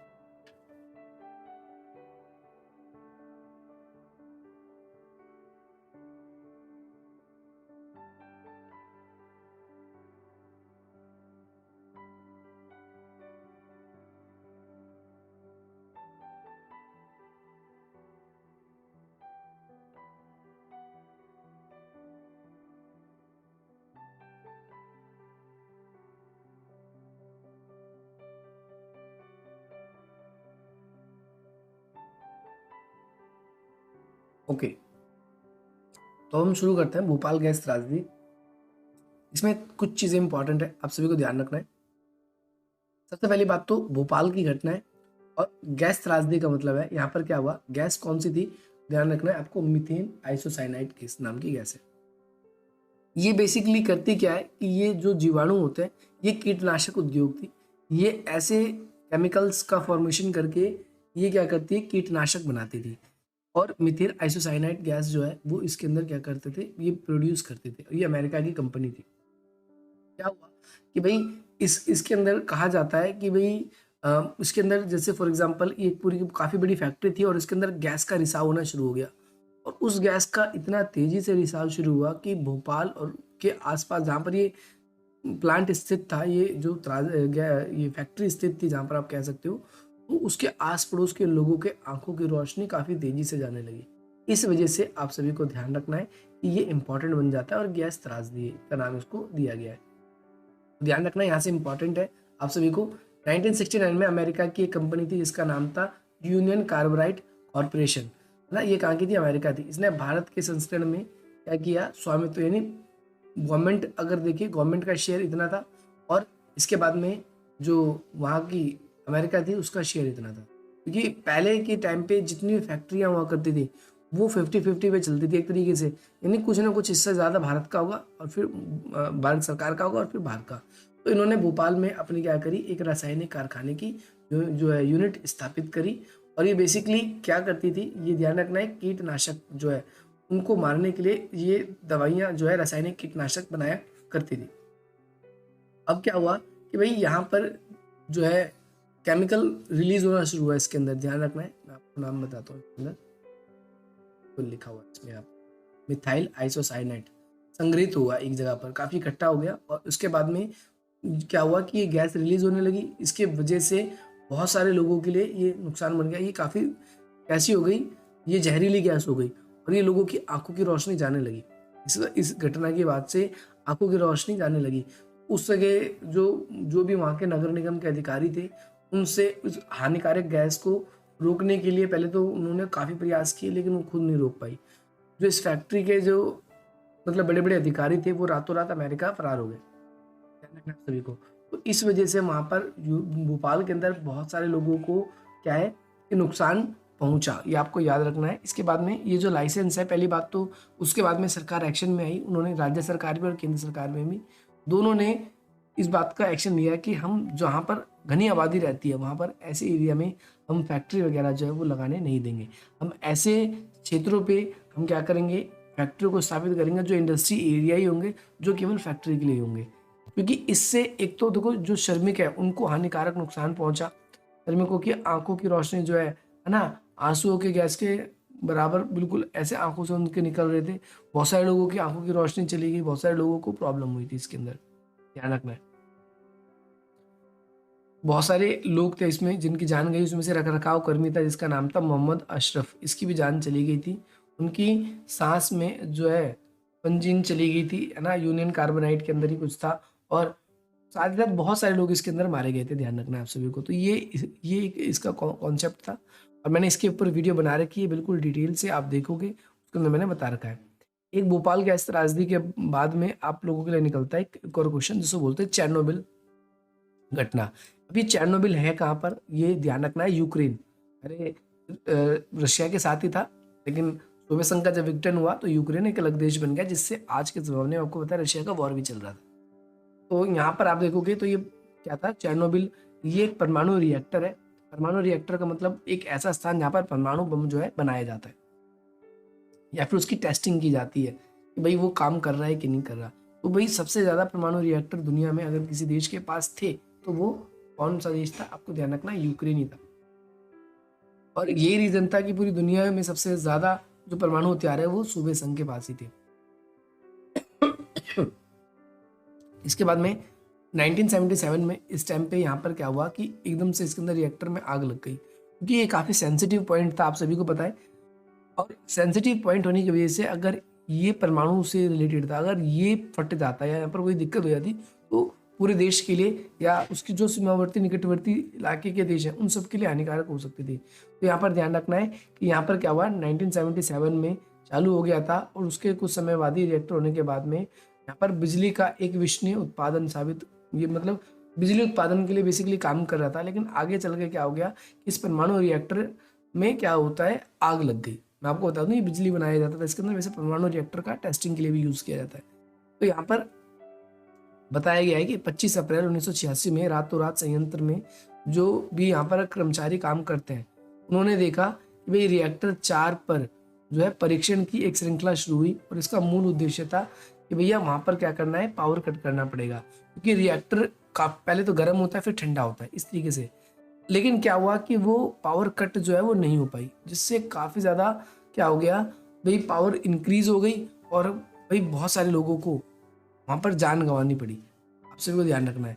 और ये बेसिकली रिएक्टर से उम्मीद की गई कि बिजली कम पे ही चल रहा था, कम पे ही चल रहा था, बिजली कम है, ठंडा हो जाएगा, ठंडा हो जाएगा, परंतु ऐसा नहीं हुआ। और इस वजह से यहाँ पर ये पूरा का पूरा जो है घटना घट गई। हालांकि इसमें ज़्यादा नुकसान नहीं हुआ था, इसको आधिकारिक तौर पर जो है रोक लिया गया था, आप सभी को ध्यान रखना है। लेकिन आपसे पेपर में एक क्वेश्चन ये भी बनता है कि दोनों में क्या समानता है और क्या असमानता है, दोनों के बारे में बताना है, चेरनोबिल के बारे में भी और भोपाल गैस त्रासदी के बारे में भी, तो आपको ध्यान रखना है। अगला क्वेश्चन आप सभी के लिए आता है चिपको आंदोलन का, तो ये क्वेश्चन भी इंपॉर्टेंट है, ये क्वेश्चन भी आपको करना है। चिपको आंदोलन आपको पता है भारत का आंदोलन है और ये 1960 से 70 के दशक में जो है वनों को काफी ज्यादा काटा जा रहा था डेवलपमेंट के नाम पर। इसीलिए 1970 के दशक में उत्तराखंड में चमोली डिस्ट्रिक्ट है, ध्यान रखना है आपको, चमोली जिला है और वहां पर एक मंडल नामक गांव है, वहां पर ये आंदोलन शुरू हुआ। और वहां पर स्थानीय जो महिलाएं थी उन्होंने ही पेड़ों से चिपक कर क्या किया, पेड़ों को बचाने के लिए या फिर वृक्षों को काटने से रोकने के लिए एक आंदोलन या सत्याग्रह शुरू किया। इसमें कई सारे प्रमुख थे, जिसमें गौरा देवी, आपका सुदेश देवी, चंडी प्रसाद भट्ट और चिपको आंदोलन पर इन सभी ने एक पूरे भारत को या फिर पूरे विश्व को एक नया एक रूप दिखाया कि भाई यहाँ पर की पर्यावरण की सुरक्षा के लिए कैसे महिलाएं पेड़ से चिपक जाती है। और फिर वो क्योंकि ना केवल उन्हें वो पेड़ मानती है बल्कि वो अपनी जीविका का सोर्स मानती है। उनका मानना है कि ये सेम ये चीज हमारी जीविका है, अगर ये पेड़ कट जाएंगे तो हम अपनी जीविका से हाथ तो बैठेंगे और हमें इस स्थानों से भी मजबूरन त्याग करके दूसरे नए स्थानों पर जाना पड़ेगा। इसीलिए अब ये जो चिपको आंदोलन है कई बार रिलेट किया जाता है ऐतिहासिक एक आंदोलन जिसे विश्नोई आंदोलन कहते हैं। अब ये विश्नोई आंदोलन क्या था, राजस्थान में खेजड़ी नाम का पेड़ था, ध्यान रखना है, राजस्थान में खेजड़ी नाम का पेड़ था।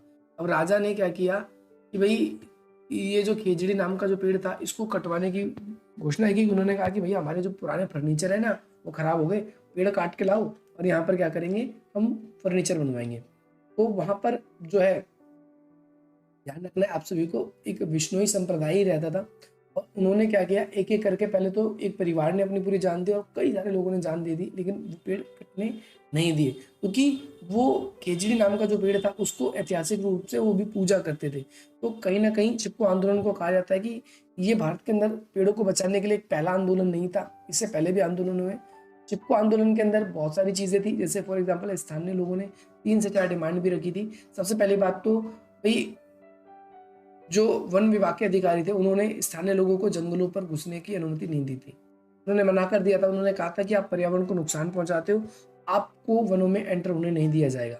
दूसरी चीज, उसी बीच में वन विभाग ने एक स्पोर्ट्स कंपनी थी जिसको ठेका दे दिया और कहा कि वो काम करती थी क्या, कि पेड़ काटती थी और स्पोर्ट्स जो वो होती है, क्या नाम है, इक्विपमेंट्स जैसे क्रिकेट बैट हो गए, हॉकी हो गए, बेस बल्ले हो गए, ये सारी चीजें बनाती है। तो वो काम उन ऐसे लोगों को दे दिया गया। तो यहाँ के स्थानीय लोग जो है वो बड़े गुस्से हो गए कि भैया हमें तो हमें तो जंगलों में घुसने भी नहीं दे रहे और ये पेड़ों को काट रहे हैं। इसीलिए वहाँ के स्थानीय लोगों ने इस चीज़ का विरोध किया और वो चले गए। ये बेसिकली अंगू नामक वृक्ष, नाम याद रखना आपको, अंगू नामक वृक्ष जो है उससे चिपके थे। अंगूर नहीं, अंगू नाम याद रखना आप सभी को, क्योंकि अंगूर की तो बेल होती है, वृक्ष नहीं होता। अच्छा, इसके बाद में एक बात और याद रखना है कि इन्होंने, स्थानीय लोगों ने एक बात कही थी कि भैया हमें जंगलों के अंदर आने का भी अधिकार होना चाहिए और साथ ही साथ जो हमारी गांव के सीमा के जंगल है कुछ किलोमीटर तक, हमारा ये अधिकार उस पर होना चाहिए, ये याद रखना है। इसके बाद में कुछ और भी इंपॉर्टेंट कॉन्सेप्ट आप सभी के लिए बन जाते हैं यहाँ पर, जैसे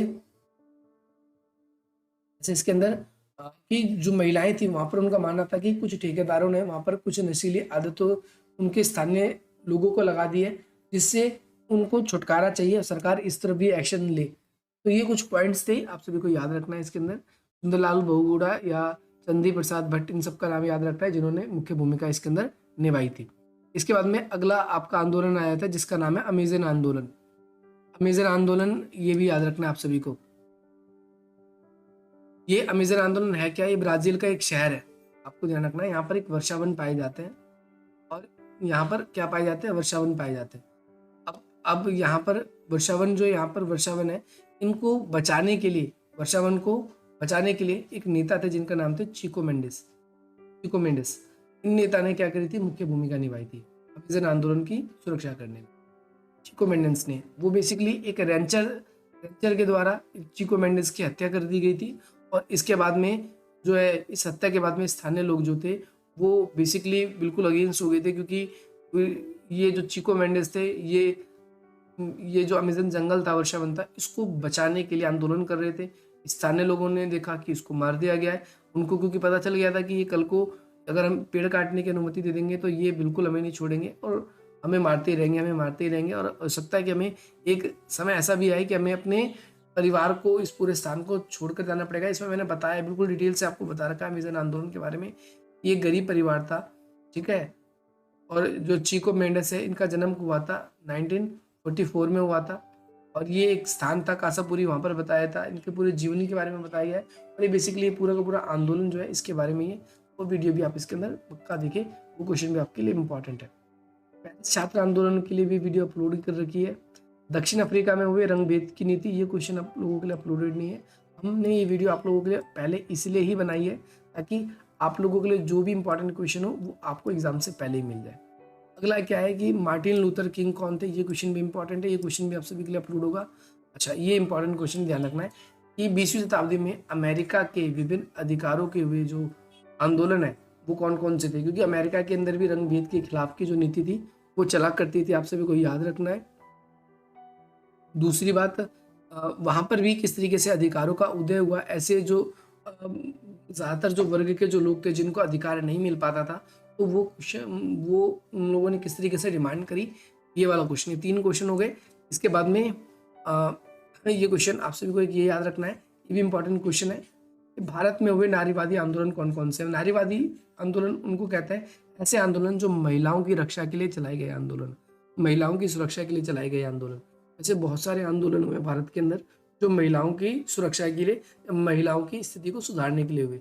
वो अंग्रेजों के काल से ही चले आए, चाहे वो शिक्षा के अंदर सुधार की बात करते हैं या फिर या तो हम शिक्षा के अंदर सुधार की बात करते हैं, या उनके साथ में जो भेदभाव किया जाता है उनकी बात करते हैं, या फिर हम और चीज़ों की हम क्या करते हैं, बात करें।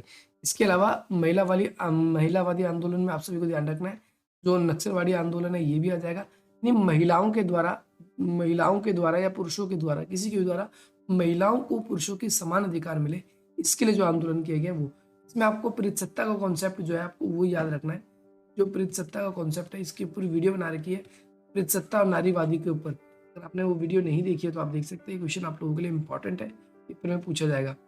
अब ये सिंपल क्वेश्चन है, नारीवादी आंदोलन में विभिन्न संप्रदायों की भूमिका बताइए। तो नारीवादी आंदोलन में विभिन्न संप्रदाय का मतलब यहाँ पर सिंपल सा है, उदारवादी की भूमिका। फिर महिला आंदोलन में मार्क्सवादी की भूमिका। तो यही एक बड़ा क्वेश्चन बनेगा तो इसके ऊपर बनेगा, तो छोटे छोटे क्वेश्चन भी ऐसे बनाए जा सकते हैं। विभिन्न संप्रदाय का मतलब ही कट्टरपंथियों से भी है, सभी को ध्यान रखना है। ये क्वेश्चन जो है ये आप सभी के लिए इंपॉर्टेंट है। ये सारे के सारे क्वेश्चन अगर आप लोगों ने नहीं करे तो आप इन क्वेश्चनों को पहले जरूर कर लें। और इनकी विशेषताएं भी पूछी गई है आपसे, जैसे लास्ट के कुछ क्वेश्चंस हैं जैसे नए सिलेबस के अंदर जुड़े थे, तो इसकी वीडियो भी हम कोशिश करेंगे जल्दी से जल्द आप लोगों के लिए अपलोड करवा दिया जाए, ताकि आप भी उन क्वेश्चनों को कर लें। अगर आप लोगों को ये वीडियो पसंद आई है तो आप इस वीडियो को लाइक करें, अधिक से अधिक मित्रों तक शेयर करें।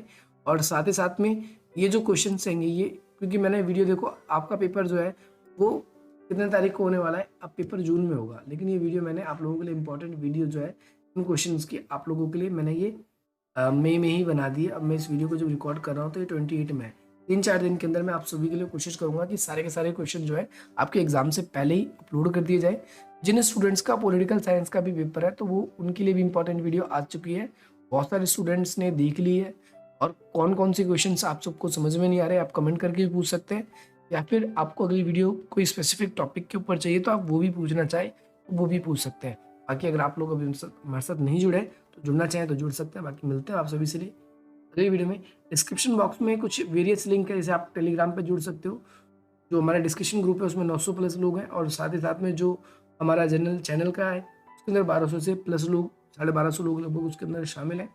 और मैं आप इंस्टाग्राम पे भी फॉलो कर सकते हैं। बाकी मिलते हैं आप सभी से अपनी अगली वीडियो में। जय हिंद, जय